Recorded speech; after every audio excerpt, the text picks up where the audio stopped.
work on our new topic, which is healing of fear and how we can heal fear. We will read some text from the screen from the book, which titled "Letting Go," written by David Hawkins. And then we will try to understand how we can remove fear from our life if we have any fears. So just stay for 30 seconds.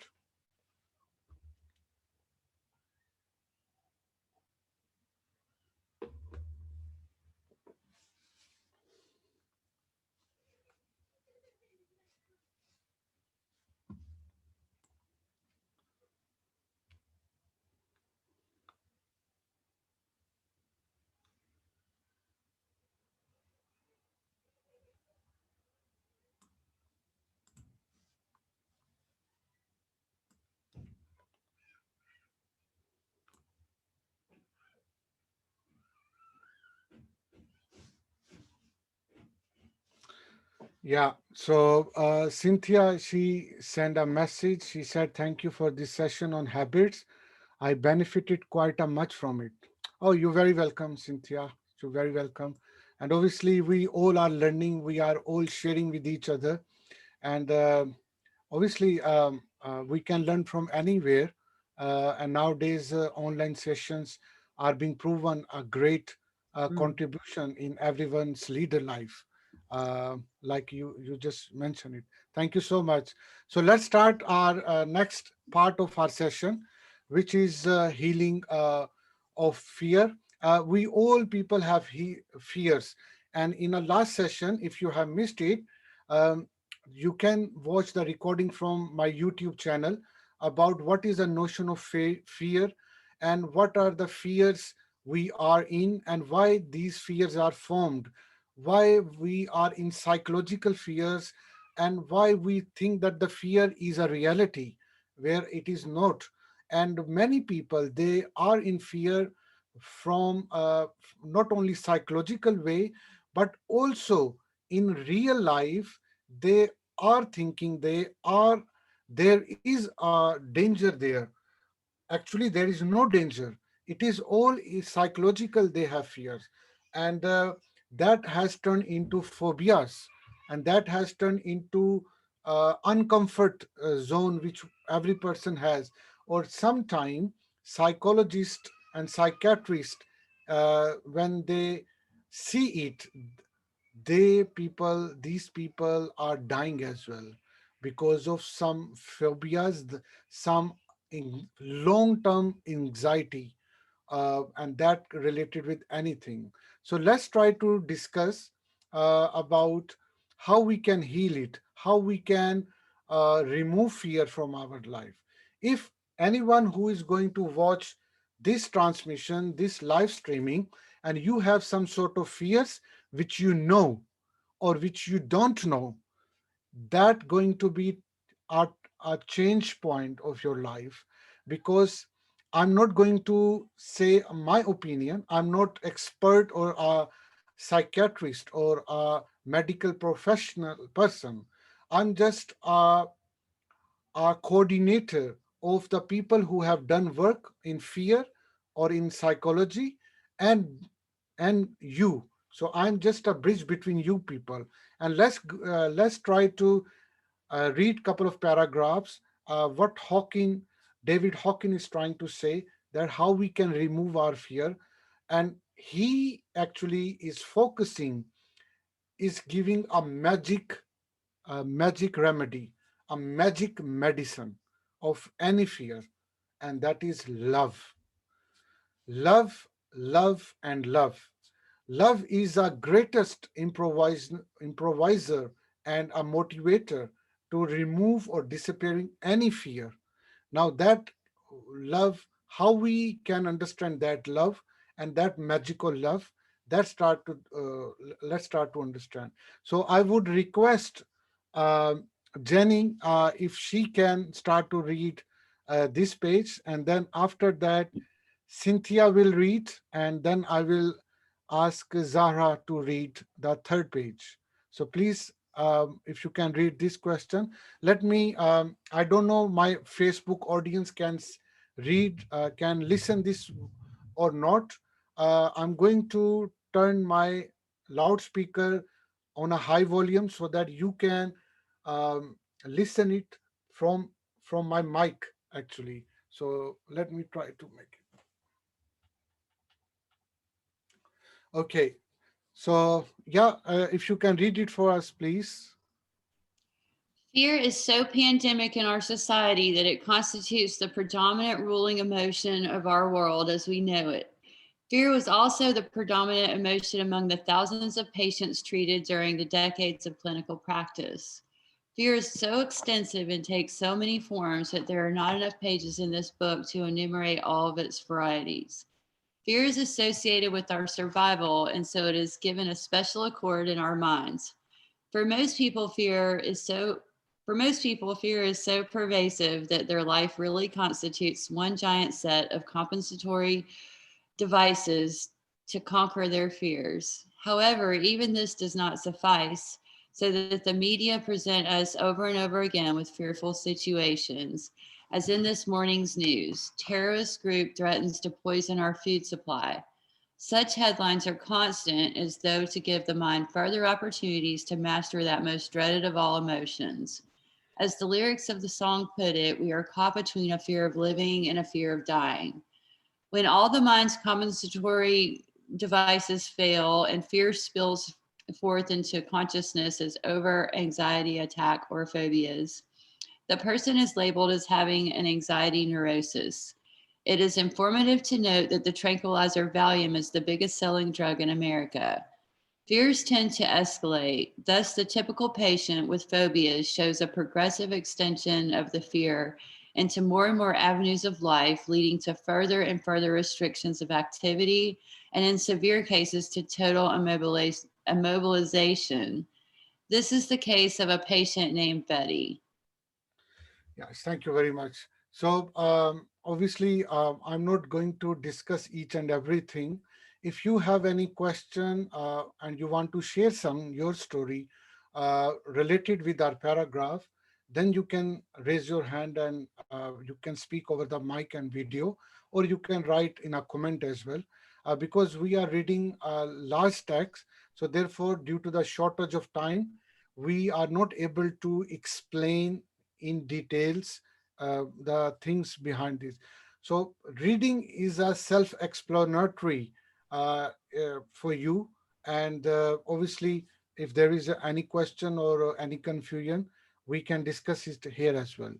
So here basically, um, he, David Hawkins is going to tell us the case study of a patient named uh, Betty. It's probably the uh, German name, Betty. Uh, and she's a patient. She's around 35 years old, and she is facing some fear, and that fear is turning into some phobias, and that's going to be increased every day. She's a professional lady, but her fears are turning into different fear until it becomes a disaster. And let's try to learn from this example that how did she cope it?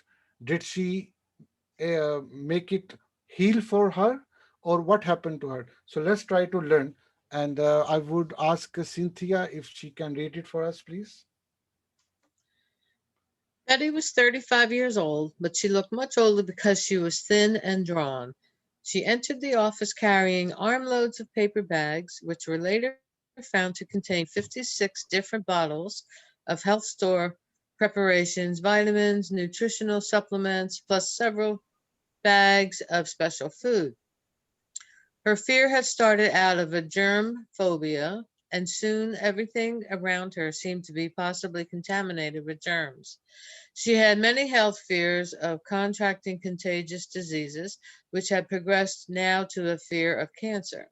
She believed every scare story she read, so she was afraid of newly, nearly every food, the air she breathed, and getting sunshine on her skin.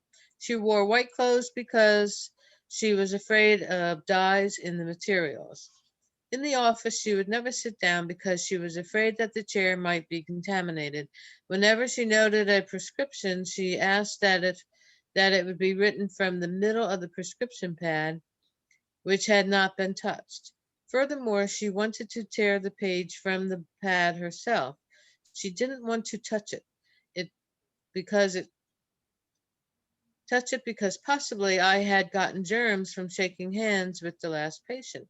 She wore white gloves all the time. She requested to be treated by telephone as she was too afraid of making the trip to the office again.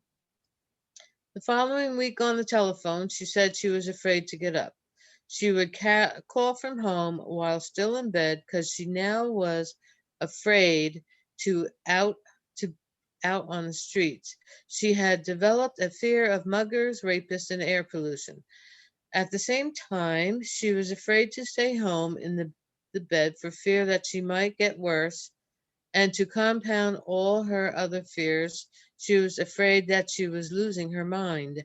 She was afraid that medication wouldn't help her and that it might have side effects, but she was afraid not to take it for fear that she would never get better.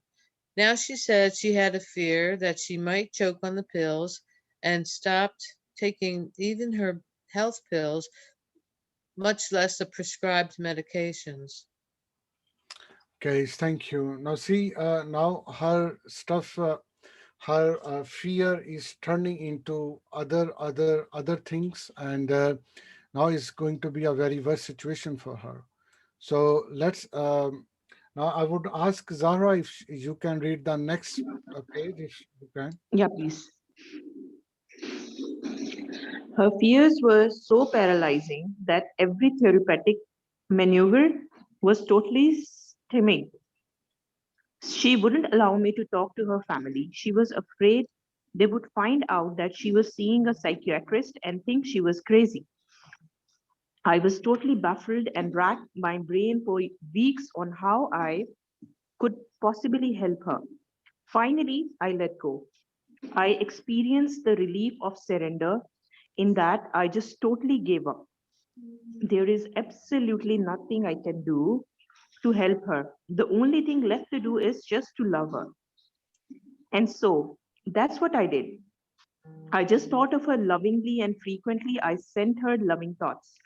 I gave her as much love as I could possibly give when we talked on the phone. And finally, after a couple of months of loving therapy, she got sufficiently better to come to the office. As time went on, she improved and her fears and inhibitions began to diminish. Though she never did develop any insight, she was too afraid of talking about psychological matters, she said. And so, over the months and eventually years of treatment, the only thing I ever did was to love her. This case illustrates a concept that we previously presented in the chapter on apathy, that is, a higher vibration, such as love, has a healing effect on a lower vibration, such as that in the patient's case, fear. This love is the this love is the mechanism of reassurance, and very often uh, we quiet, we can quiet another person's fears by our mere physical presence and by the loving energy that we project to them and with which we surround them. It is not what we say, but the very fact of our presence that has the healing effect. We can learn another one of the laws of consciousness. Fear is healed by love.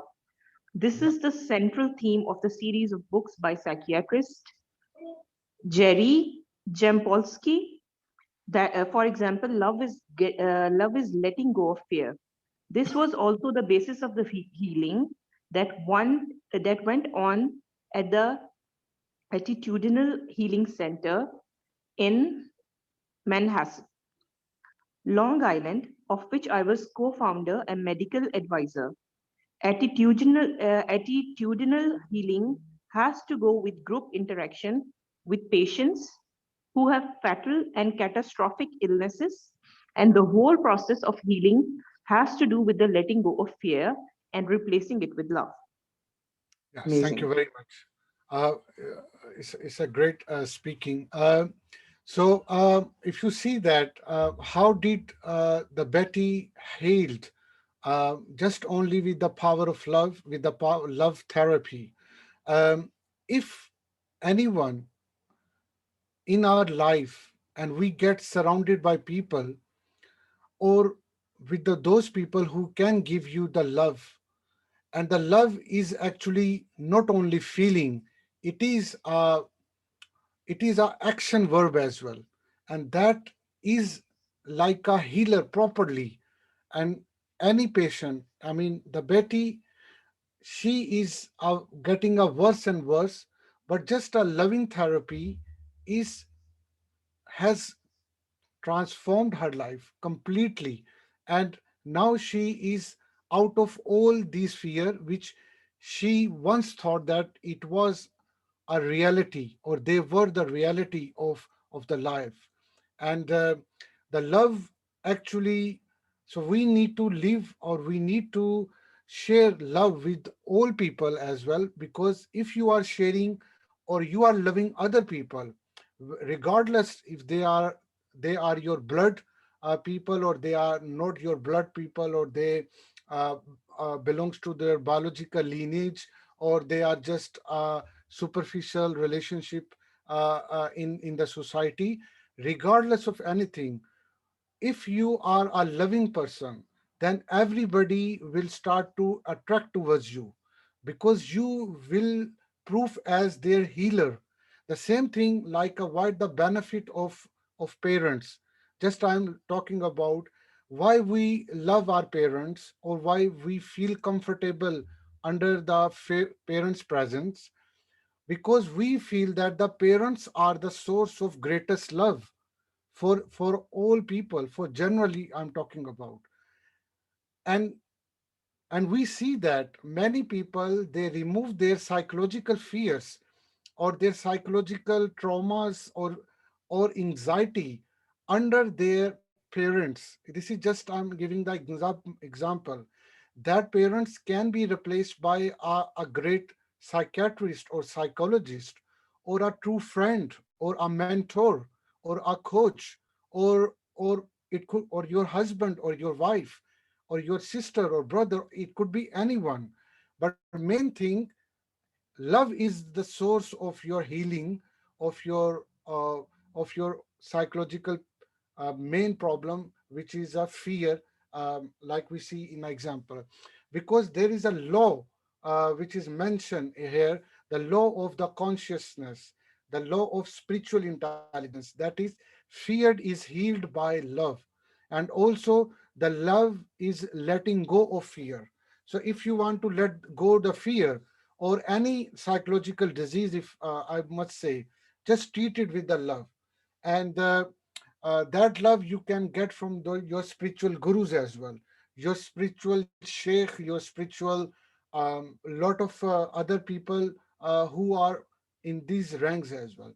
So that's a beauty of love.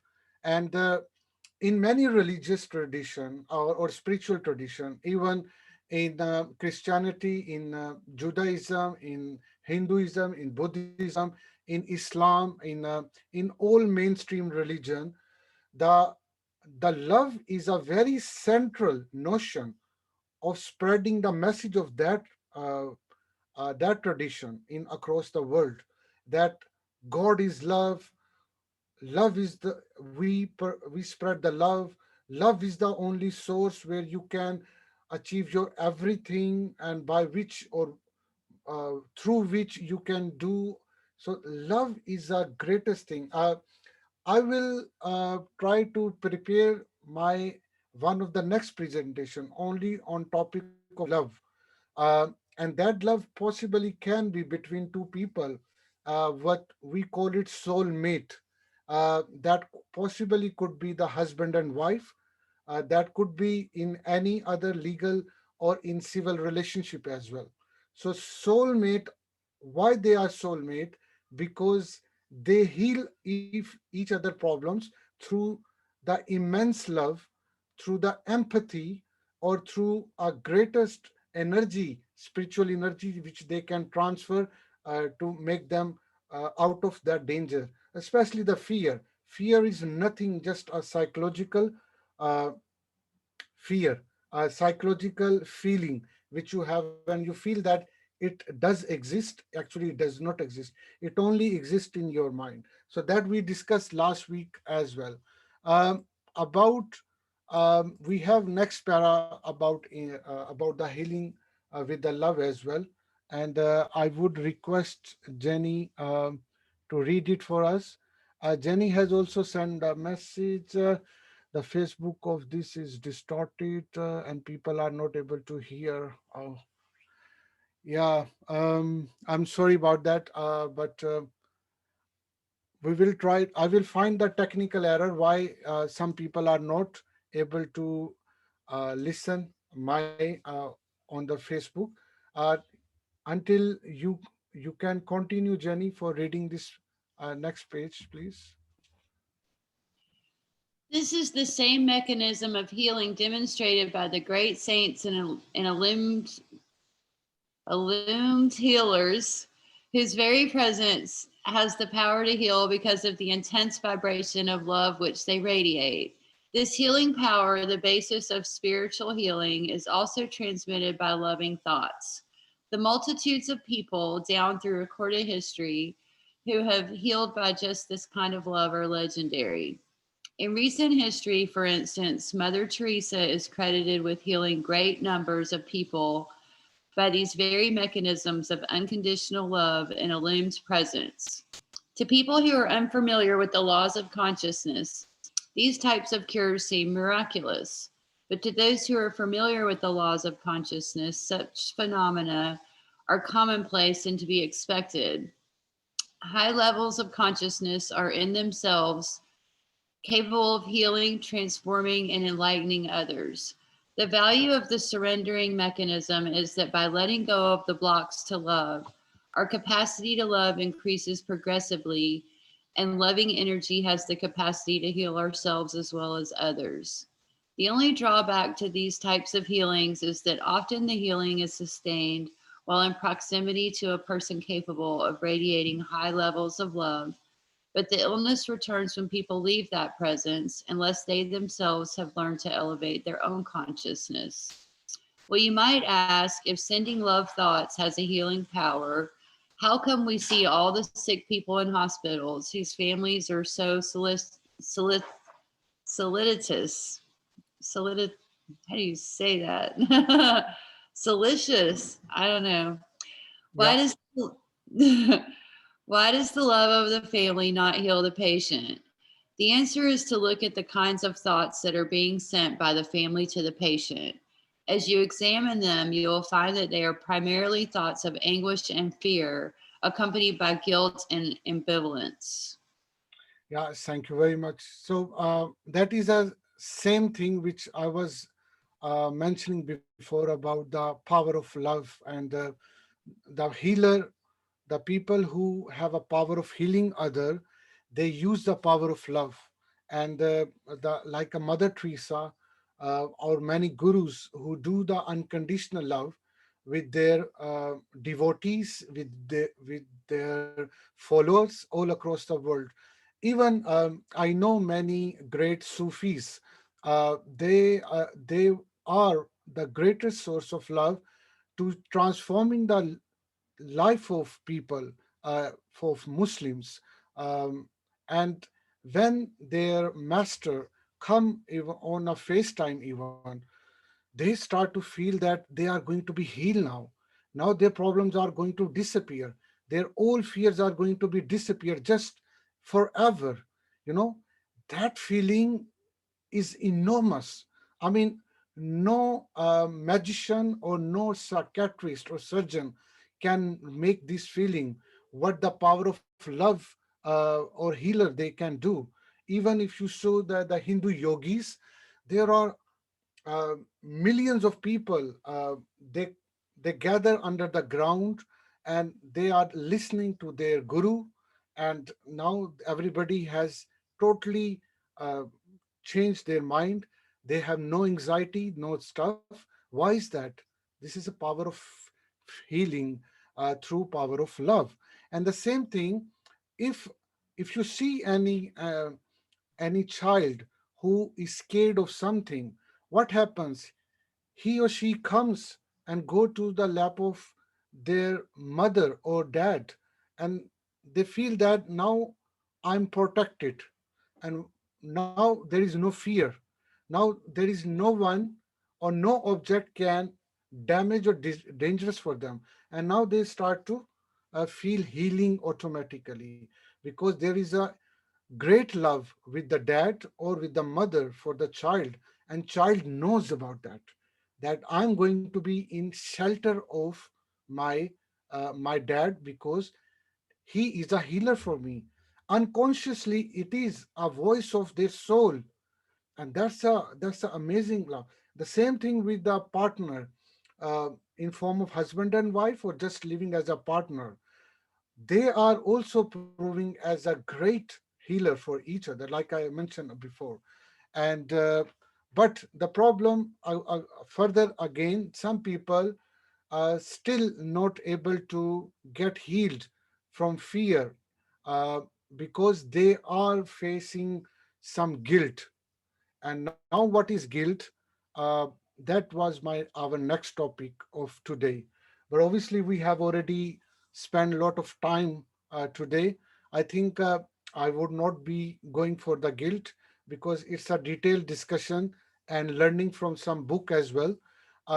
So guilt, possibly we can go for the next Sunday session, in addition with other new topic as well.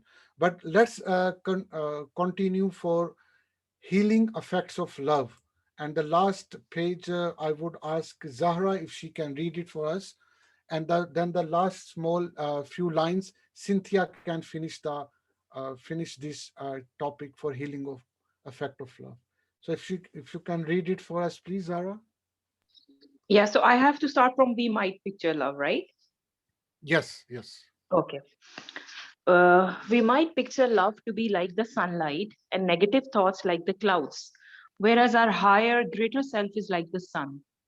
All the negative thoughts, doubts, fears, anger, and resentments that we hold dim the light of the sun, and finally, the light comes through only weekly. Through only weekly, yeah? Yeah. It was Jesus Christ who said that we all, with faith, potentially have the power to heal. The saint or person of high consciousness is, by definition, one who has removed the clouds of negativity and radiates the full healing power of the sun. That is also why saintly beings have such magnetic power that they attract multitudes to their physical presence. As example, when the late Indian saint Sri Ramana Yalashi had a birthday, 25,000 people stood in the sweltering tropical sun shoulder to shoulder in one solid mass to celebrate his presence and wish him well. As we consistently let go of resisting our fears and allow them to be surrendered, the energy that was tied in the fear is relinquished and now becomes available to shine forth as the energy of love.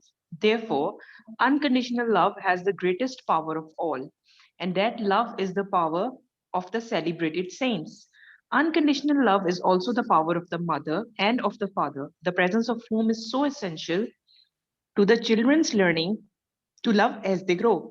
Sorry. It was Sigmund Freud who observed that the most fortunate thing that can happen to us growing to is to be our mother's favorite child. Yeah. What Thank about you. those of us?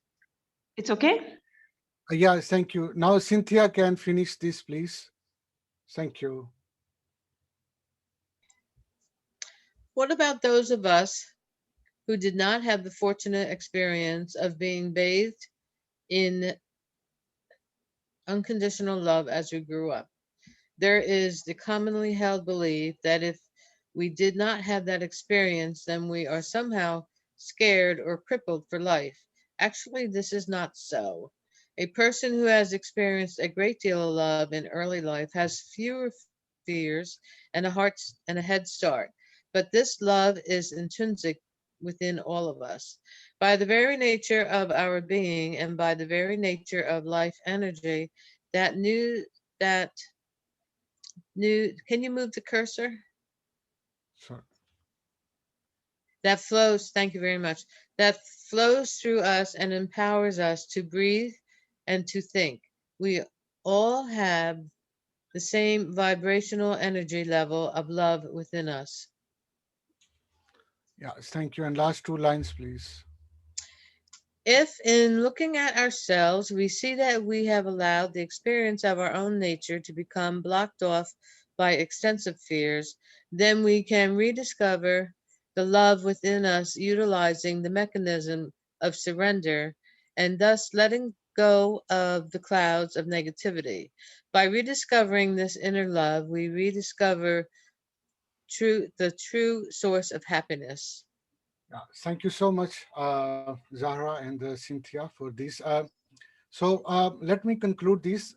There is a notion or word David Hawkins is mentioning a couple of times. One is a letting go, and other is a surrender.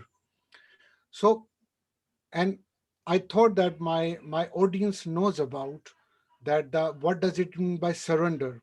The surrender means if we are struggling or we have some fear or some psychological issue or problem in our real lives, that has to be surrendered to higher unconscious which we have, maybe which is a superpower which we know about them, about that uh, um, divine power, or that is our own consciousness. Whatever we have believed, we must surrender our all problems in front of that divine power which we believe. That is called a surrender. And the letting go is a theme of the book, which represents that if you want to let go your all problems to the higher conscious in a meaningful and proper way, then your all problem will be going to be disappeared like they never existed before. So that is the power of letting go. That's why I choose many chapters or some paragraphs from that book, because it helps me to address the problem of my topic which I'm going to address. So now I have concluded the session for all. The next topic is about guilty, which I mentioned that is already is around 90 minutes past. So we will cover this guilty with addition of new one or two topic next Sunday. But till that, if you have any question or you want to share your personal story, uh, it is a great platform for you to transform and to try to understand your life situation, or you can help other people by explaining their, with reference of their life incident story here, in order to understand today's topic. So you're very welcome.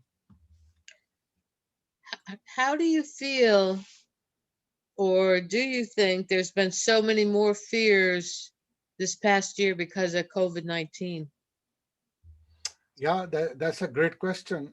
It is very relevant for today because everybody is scared almost due to the fear of death due to COVID-19. I witnessed there are many my friends and relatives. They were victim of this disease, and they were almost like at in a bed in a deathbed stage, and but they recovered uh, with the power of their own healing, or if they believe on an God, they made it allowed to heal. That fear is a real fear. That's actually not fear, which is a psychological fear. I mean, coronavirus or COVID-19 is not that fear which we are discussing here. Which we Okay. discussed here, that fear is related with the psychological fear, which actually does not exist and we are still scared of. For example, if I living in a 10th or 20th story of the building, and I have started the fear, oh, I'm going to fall down. I'm going to fall down from the building sooner. And now I'm thinking, my unconscious mind is pushing me to think that, oh, what will happen if you fell down, or if you go too close to the window, you will fall down and you will be totally finished from this world, like this. That is a psychological fear, and that fear is we are addressing. The same thing about, many people have a fear from other people's, certain type of, psychological fear. Many people are scared of scorpion, snakes, lizards, um, crocodiles, and obviously whenever they see it, they think that they will be die, or they are very, like in the very scary mode, and feel that they are really going to eat them or something like that. These are all psychological fears. We as a human, we as a person, as a self, which are not identified by our consciousness with our divine power, are often 95% in these fears. And we make the decision based on these psychological fears, not the true fears which we have, like coronavirus, not with the true fears, like, for example, if I am going on a road of a deadly busy road, and there are huge, fastest cars are coming here and there, and I'm a new driver and I'm going to drive my car. Obviously that fear is a real fear, because that is that has put her or his life in danger, until he or she get trained properly and then come on a main big road or motorway, where the fastest cars are going on, and they are running. That's a different story. But mostly we are making our judgment, our decision, based on psychological fears. For example, we know that I'm not going to work in this company with these people. These people are very rubbish.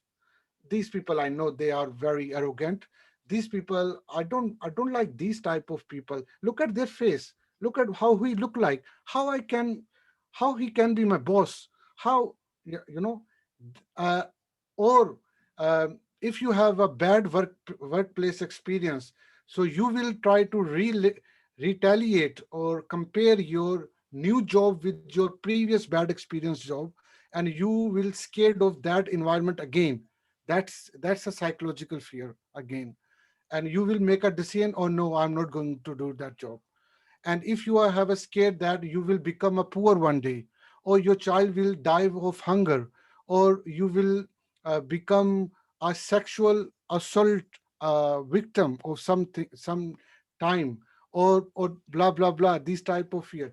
These are all psychological fear, and we have to deal with it with power of love, with the power of uh, following the unconscious being what we have, and so that we will not scared of anything. But of course coronavirus, and if I am putting my hand in a fire, these are definite real fears, and we have to avoid them. But we are talking about generally psychological fears, which 95% people have, and they make 95% decision of their life based on these psychological fears. Like in a case of Biti, which we read and learned the story, that she got scared from everything, and she start to, and her scaredness, her fear turned into another new fear. And based on this fear, she started to make decision not to work with this environment, not to meet people of like these identities, not to do this, not to do this. So these are all decision ruining her life, and not only ruining her life, but also it makes the distress of other people audience which have, like for example, she or any person who is scared of the certain type of people, or maybe the genders, like boys or men are scared of certain type of um ladies, or ladies are scared of certain type of men. And they are, because fears only in the mind, due to their, they are sharing the negative vibes and negative feeling with each other, and that going to create their distressedness a lot as well, and that also going to be create low trust on the other gender, or opposite gender, and it will spread like a fire in the jungle. And that's why nowadays we have lot of gender war, and that war because of we have bad feelings about each other we come across through our dear experience from media stories, from movies, dramas, and obviously that fear spread like a contagious disease related to gender war. This is just example I'm telling you. So every fear, if we do not handle properly or society do not have properly, that spread and then that become part of our real life. And obviously um, uh, it start from psychological um distress, psychological fear. I start. I hope it clarifies it. Yes, thank you very much for explaining the difference. Thank you. You're very welcome. All right. Thank you very much, everyone. And if you want to have any topic related